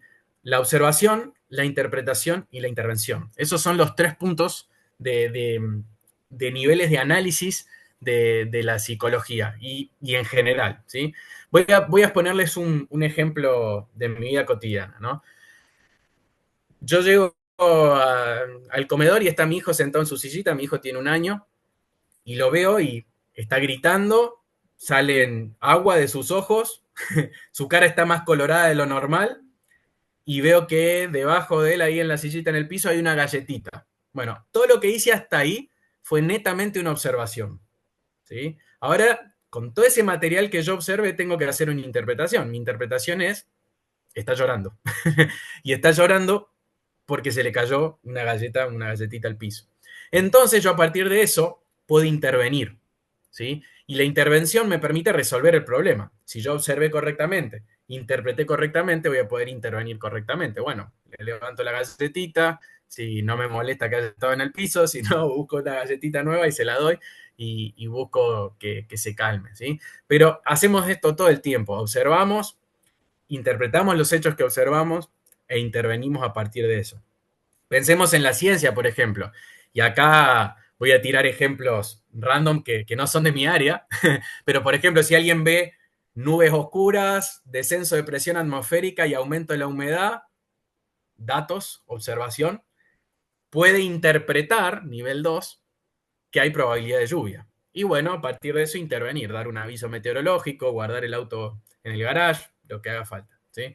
En el campo de, no sé, en el campo del agro, bueno, me puedo pensar que si las plantas están amarillas y el suelo está resquebrajado, porque eso es observación. Interpretación, falta agua, bueno, intervengo, ¿sí? Mejoro el riego, no sé, estoy inventando, son áreas que no son las mías, para entender que todos hacemos estos 3 niveles de análisis. Observamos, a partir de lo que observamos vamos a darle una interpretación a lo que nos rodea y luego vamos a intervenir. Bueno, hago todo este desarrollo para que entendamos que la psicología hace estas cosas, ¿sí? Pero va a estar más cercano de dar en la tecla y de decir cosas correctas cuando se limita al punto número 1, que es al punto de observar. Entonces, esto nos ayuda a entender cuándo muchas veces vamos a estar cerca de cosas correctas que dice la psicología, ¿sí? Hoy en día, como les decía, la psicología ya no se define como el estudio del alma. La mayoría de los psicólogos va a coincidir en que observa la conducta, patrones de comportamiento. Algunos pueden llegar a ir un poco más allá y decir el cerebro. Y bueno, hay tantas teorías que podríamos seguir. Pero el punto es este. Lo que se puede observar es lo que se puede tener como objeto de estudio. Entonces, la mayoría va a estar de acuerdo que el comportamiento es lo que el psicólogo se va a preocupar por observar. Entonces, de golpe nos encontramos con observaciones de psicólogos que pueden tener muchísimo sentido. Voy a mencionar algunas así al azar, ¿no? Personas que mantienen relaciones sociales cercanas tienden a vivir más años que quienes están aislados. Eso es una observación. El consumo frecuente de alcohol se asocia a un aumento en los accidentes de tránsito. Eso es pura estadística, es una observación. Niños expuestos a violencia doméstica muestran con mayor frecuencia conductas agresivas. ¿Sí? Otra vez, es una observación. La activación de la amígdala en el cerebro, que es el centro que reúne mayormente el miedo, aumenta cuando una persona percibe estímulos amenazantes. Las personas privadas de sueño cometen más errores en pruebas de memoria y concentración. Bueno, son observaciones. Fíjense que yo acá, y ahí les voy a dar vamos a ir un poquito más, pero acá me esforcé por buscar ejemplos donde prácticamente no hay interpretaciones de lo que se observa, solo hay observaciones. Y estas observaciones son sumamente útiles, ¿no? Son muy interesantes y puede haber muchos estudios importantes y interesantes al respecto. Pero cuidado, siempre tenemos que tener cuidado. Aunque las observaciones muchas veces son válidas, en la práctica es muy difícil encontrar observaciones puras. Es muy difícil. Yo diría que es casi imposible, que las tenemos que sacar así entremezcladas entre un montón de interpretaciones. Nadie se acerca a la realidad para observarla desde una cosmovisión neutra. Todos tenemos presuposiciones, preconceptos que nos van guiando incluso nuestra observación, por más pura que querramos que sea. Entonces, si esas cosmovisiones o presuposiciones no son bíblicas, también se corre el riesgo de caer en una observación, entre comillas, que en realidad tiene mucho de interpretación. Por ejemplo, y no me voy a meter en este tema, pero es solo para hacer un ejemplo. Si yo digo, el trastorno obsesivo compulsivo hace que los pacientes tengan pensamientos intrusivos. Estoy dando una frase aleatoria. Parece netamente una observación, pero tiene muchísima interpretación. ¿Qué es el trastorno obsesivo compulsivo? ¿Qué se necesita para diagnosticarlo? ¿Qué es un pensamiento intrusivo? ¿Cómo se define? Cada una de estas cosas requiere interpretar. Entonces, aun cuando parece una observación neutra o pura, puede tener muchísima interpretación. Entonces, incluso en las observaciones tenemos que tener mucho cuidado. Entender a qué se refieren estos conceptos nos puede ayudar a entender qué está interpretando la persona que los observa, porque no está siendo puro en su observación.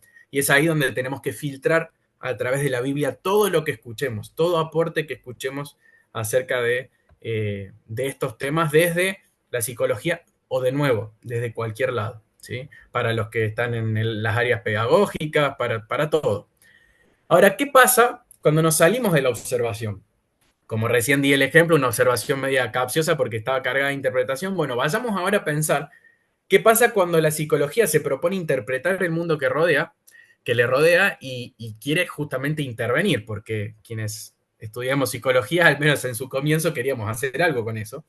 Entonces, ¿qué pasa con este segundo y tercer nivel de análisis, que es la interpretación y la intervención? Bien, ¿por qué estos niveles, interpretar y intervenir, van a ser peligrosas? Bueno, porque normalmente la interpretación de los sistemas seculares de pensamiento, como los que propone la psicología, parten de una cosmovisión completamente distinta a la Biblia. Y una vez alguien me dijo, bueno, pero ¿vas a rechazar a la psicología solamente porque no sale en la Biblia? ¿O vas a rechazar tal aporte porque no está en la Biblia? Es que no se trata de que no esté, se trata de que la contradice. Si fuera sola que no esté, estaríamos hablando de otro tema. El punto es que el punto de partida de la psicología está torcido desde su comienzo.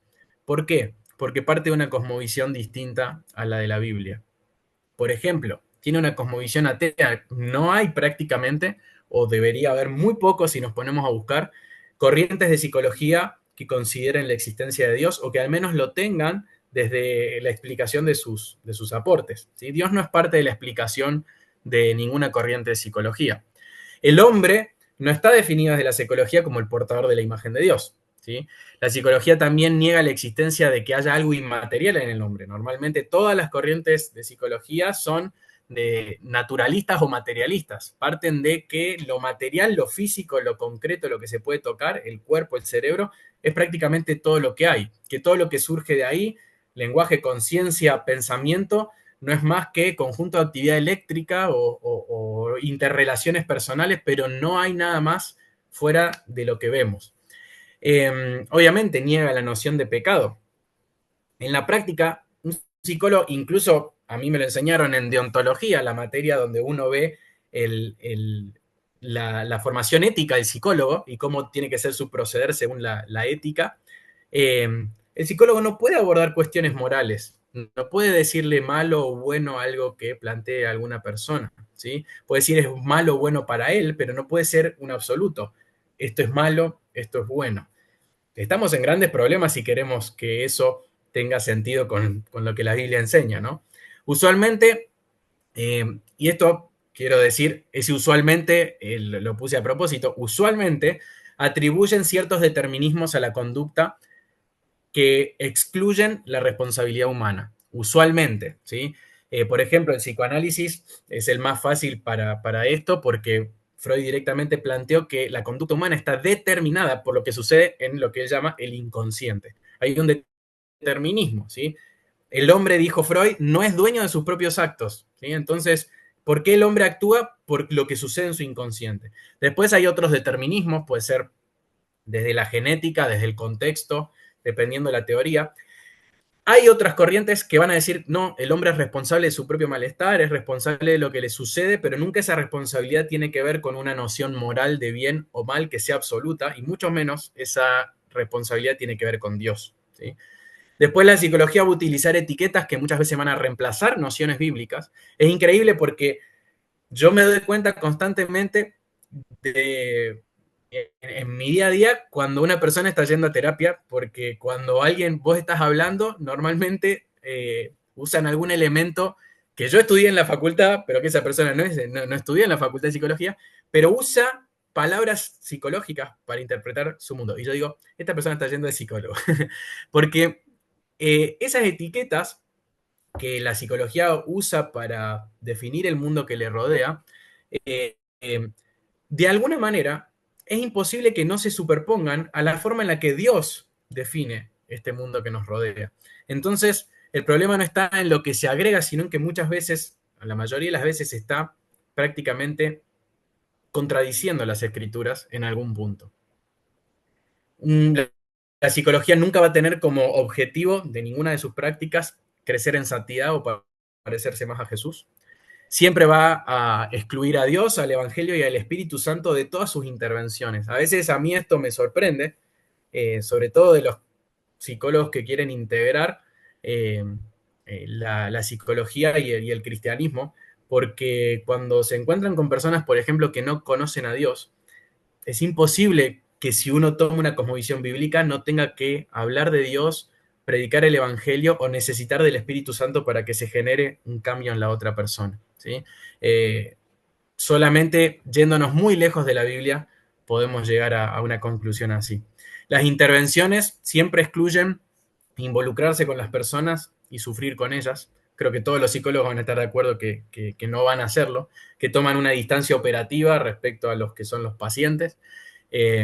Entonces, nunca vas a escuchar de un psicólogo poniéndose hombro a hombro, como decía Diego en la vez pasada, en la clase pasada del módulo anterior, tomar una coca en la vereda, pero nunca vas a ver un psicólogo llorando hombro a hombro, compartiendo el sufrimiento con una persona, ¿sí?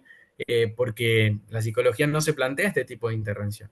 Y obviamente van a excluir a la iglesia como el contexto e instrumento de Dios para generar el cambio. Entonces, fíjense que les di 10 puntos, podríamos hablar un montón de cosas, pero 10 puntos donde claramente la psicología toma una postura radicalmente distinta en cuanto a cómo interpretar lo que rodea y cómo intervenir en el mundo que nos rodea, que directamente excluye la cosmovisión bíblica, la contradice y va a proponer algo diferente, ¿sí? Entonces es acá donde ya no estamos hablando de simples observaciones, estamos hablando de interpretaciones de la vida, estamos hablando de cosmovisiones, estamos hablando de formas de actuar en las cuales tenemos que tener mucho cuidado. Es paradójico pensar que ya llevamos más de 100 años de psicología en Occidente y sin embargo estamos frente a las épocas de mayor malestar psíquico. Es impresionante si se ponen a pensar eso. Y podemos saber que aunque hay muchas personas con buenas intenciones, la psicología no es la respuesta y no puede darnos lo que solo Dios puede darnos. Una frase de un autor que cité antes también: ninguna persona podría escribir un texto más claro que describa los problemas que afrontamos, la raíz de estos y la solución para dichos problemas, sino el Dios que nos creó. Si ustedes me hubiesen conocido a los 17 años y yo les hubiese dicho por qué quería estudiar psicología, yo les hubiese dicho porque quiero ayudar a la gente. Entonces, sabemos que las intenciones muchas veces no son las que están equivocadas. Sin embargo, de haber sabido un montón de estas cosas, yo hubiese elegido estudiar teología y consejería antes que estudiar psicología, ¿sí? Y después obvio, uno puede acercarse a conocimientos desde una base mucho más sólida, puede interpretar estos conocimientos seculares y sacarles utilidad, incluso para entender cómo piensa la gente y distintos aportes actuales, pero ya no desde algo que venga a reemplazar las escrituras, ¿sí? En resumen, hasta acá, la gracia común me explica por qué puedo llegar a conocimientos verdaderos desde la psicología o a cosas correctas, pero el efecto del pecado me muestra que eso no es un absoluto, y principalmente cuando más nos alejamos de observar y más nos acercamos a interpretar e intervenir, es entonces donde nos vamos a encontrar con dificultades. Dice Heath Lambert: la gracia común hace posible que los incrédulos conozcan algunos hechos, pero los efectos no éticos del pecado no les permiten aceptar los hechos más importantes. Muy bien. Quiero cerrar con el tema de la gracia, perdón, de la importancia de la iglesia, ¿sí? En el primer módulo vimos, en el que fue la introducción, el primero de hace 15 días, vimos bastante de esto, algunas cosas le van a sonar repetidas, pero quiero que pensemos que aún entendiendo todo lo que dijimos hasta acá y abrazando la consejería bíblica y diciendo quiero usar esta herramienta de parte de Dios para poder observar, tener una cosmovisión correcta, intervenir, ayudar y todos los elementos que Diego nos compartió el módulo anterior, aún así puedo caer en el riesgo de pensar que esto es un trabajo aislado, ¿sí? De pensar que esto es algo que puedo hacer yo solo y que lo puedo hacer mano a mano con una persona sin nadie más que intervenga en mi tarea. Y no es así como Dios diseñó la consejería.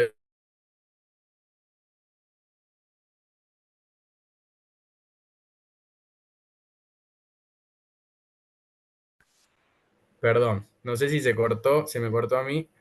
Hola, hola. ¿Se me cortó a mí? Sí, ahí está. De 10. Bueno, perdón. Ahí retomo. Bien. No es hablábamos de la importancia de entender la consejería, que no es un trabajo aislado, siempre se da en el contexto de una iglesia local. A veces pensamos que la consejería solo se podría hacer en un espacio. Algunos ya imaginamos, dependiendo qué tan influenciados estemos por otras culturas, que se hace como en una oficina, con un escritorio por medio, algún silloncito cómodo.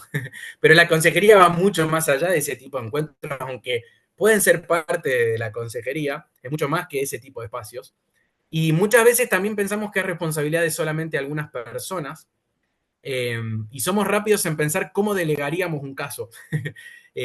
Y como psicólogo, un montón de veces me doy cuenta que las personas se preocupan primero en delegar casos que en pensar qué diría la Biblia para lo que está viviendo esta persona. Entonces es más fácil decirle al otro, busca ayuda profesional, entre comillas, que decir, a ver, vayamos a la Biblia, a ver qué dice la Biblia acerca de lo que te está pasando. Hay un pastor que dice, que le propone este ejercicio a los pastores de otras iglesias. Le dice, vayan a sus iglesias y díganle a alguien random de su congregación, ¿qué harías si una persona te confiesa tal problema? Y entonces él, a partir de eso, muestra que muchas veces la gente está más propensa a decir, busca ayuda, deberías buscar a alguien que sepa, que en decir, estoy capacitado o quiero crecer en mi capacitación de ayudarte, de tratar de ver cómo la Biblia tiene algo para decir respecto a eso. La consejería es una responsabilidad de toda la iglesia. Heath Lambert, el autor que les mencionaba anteriormente, tiene otra frase que es muy interesante. Perdón, se me fue el bosquejo acá. Dice, cuando decimos que la iglesia es columna y baluarte de la verdad, lo que queremos decir es que la iglesia es el lugar donde se deben escuchar y aplicar el consejo. Está diseñada para apoyar y defender la verdad que cambia nuestras vidas cuando estamos en problemas. Quiero proponer algunos puntos y voy a repetir mucho lo que dije el primero, pero voy a tratar de ir más rápido, así ya también vamos cerrando porque sé que estamos jugados con el tiempo. Primero, la consejería es una responsabilidad de todos. Ya vimos que hay muchos unos a otros que se integran bajo este paraguas que decimos consejería. Amonestarse unos a otros es el más directo, que tiene que ver con una palabra que hasta se puede traducir como aconsejarse unos a otros, pero también recibirse, preocuparse, orar, servirse, hablar la verdad, alentarse, estimularse a lo bueno, confesarse. Todos esos son unos a otros que la Biblia menciona que se hacen continuamente a partir de la consejería. Y es una responsabilidad que, como es unos a otros, todos tenemos que hacerla, ¿sí? La consejería es una parte práctica del discipulado, ¿sí? Si toda la iglesia es llamada a ser discípulos, la gran comisión, Mateo 28, entonces todos somos llamados a aplicar la consejería, porque la consejería solamente...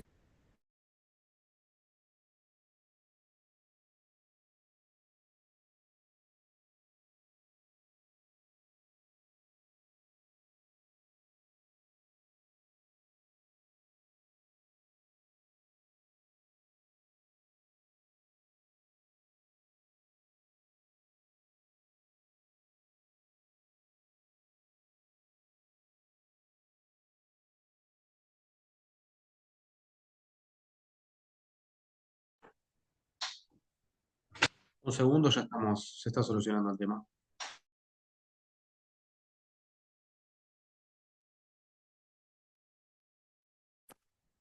Perdón, ahí estoy desde otra computadora, tuve un problema con la anterior, pero si me aguardan unos segundos, continúo desde acá con el último tramito.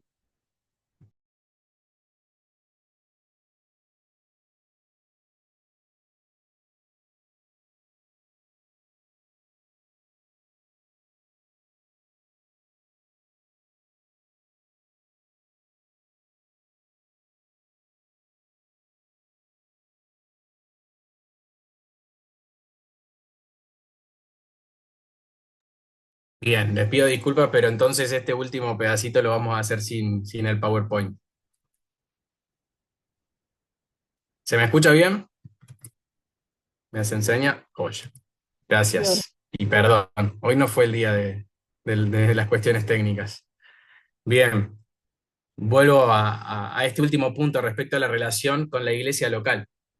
Tenemos que entender que la consejería, y justamente esto se diferencia de muchos modelos seculares, pero que también muchas veces en el ámbito cristiano lo pensamos así, tiene que ver con algo que solamente se hace uno a uno de manera aislada en un lugar en particular, y no que sea una responsabilidad que todos tenemos, porque es una parte del discipulado, algo que todos somos llamados a hacer porque todos somos llamados a ser discípulos. Entonces, partimos de ese punto. Segundo, tenemos que entender que la consejería es una parte del ministerio de la palabra. Esto lo habíamos dicho la vez anterior. La predicación de la palabra de forma pública es una de las maneras en la que se ministra la palabra de Dios. Los grupos pequeños es otra forma. Los discipulados es otra forma. Y ahí la consejería como parte del discipulado. Son todos contextos en los que la Biblia es enseñada, la Biblia es aplicada a los problemas de las personas, y la consejería es solamente uno más de ellos. De manera que es imposible pensar la consejería sin todo lo demás. Y de hecho no debería funcionar bien, porque la consejería necesita de todos estos de otros ministerios de la palabra. Si piensan en el ministerio de Jesús y de Pablo, van a encontrarse con cada uno de estos elementos: predicación pública de las Escrituras, enseñanzas en grupos reducidos, discipulados personales, y luego momentos en los que tenían que aplicar las Escrituras y resolver problemas puntuales de las personas. Bueno, ahí está, la consejería como una parte más de algo mucho más amplio, que es servir a otros a través de la palabra de Dios. Y es importante que de alguna manera entendamos el orden en el que hacemos esto, porque todos tenemos un lugar. Y cuando hablo del orden, pienso en que es verdad que Dios le ha dado lugar a los líderes, pastores, maestros, para que tengan algo que hacer específicamente respecto a aconsejar. Los pastores tienen una doble tarea: aplicar la consejería, porque ellos tienen que ser aptos para enseñar, como dice Primera de Timoteo, como dice Tito también, y parte de la consejería es enseñar en casos puntuales. Entonces el pastor tiene que aconsejar, pero además el pastor tiene una tarea adicional, que es: el pastor no puede pretender ser el único que ejerce la consejería, y no va a ser sano y no va a funcionar tampoco, porque Dios no lo diseñó de esa manera. Y Efesios 4 nos dice que los pastores y maestros capacitan al resto de la congregación, al resto de los miembros, para que realicen la obra del ministerio. Entonces el pastor no solo aconseja, sino que capacita a otros para aconsejar. Y es ahí donde toda la congregación tiene que estar atenta a poder recibir ese consejo, esa instrucción, crecer según los dones que Dios le haya dado para ejercer la consejería donde Dios le vaya presentando oportunidades. Entonces, entender que si yo estoy en un grupo de jóvenes y viene otro joven a contarme otro problema, no tengo solamente que mandarlo a hablar con el pastor. Tengo que saber que Dios trajo a esa persona a mí y que probablemente yo tenga que capacitarme para poder ayudarlo, ¿sí? Y esa es la forma en la que Dios diseñó la iglesia. Es una tarea de toda la congregación. Y la congregación hace esto todo el tiempo y de muchas maneras.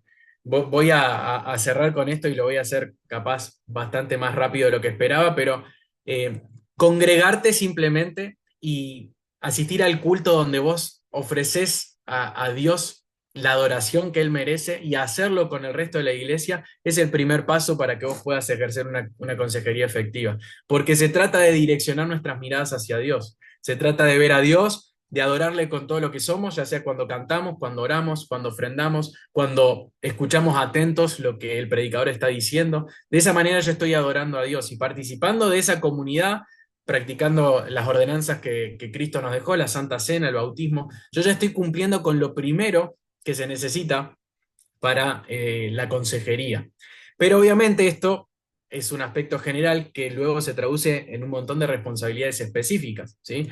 Y es ahí donde la consejería puede tomar distintas formas, la mayoría de las veces informal, la mayoría de las veces mientras vamos en el camino, de alguna manera, a través de conversaciones, encuentros, y es acá donde sacar un poco la idea esa de consultorio, entre comillas, o de oficina pastoral, nos puede ayudar a entender que la consejería es recontra aplicable constantemente todo el tiempo donde nos movemos. Comer juntos, Diego explicaba un poco esto respecto a la idea de cómo generar confianza. Comer juntos, ayudarnos en las distintas tareas de la semana, trabajo, estudios, pasar tiempo simplemente, conocernos en profundidad, tener personas a las que estamos acostumbrados a acudir para rendir cuentas.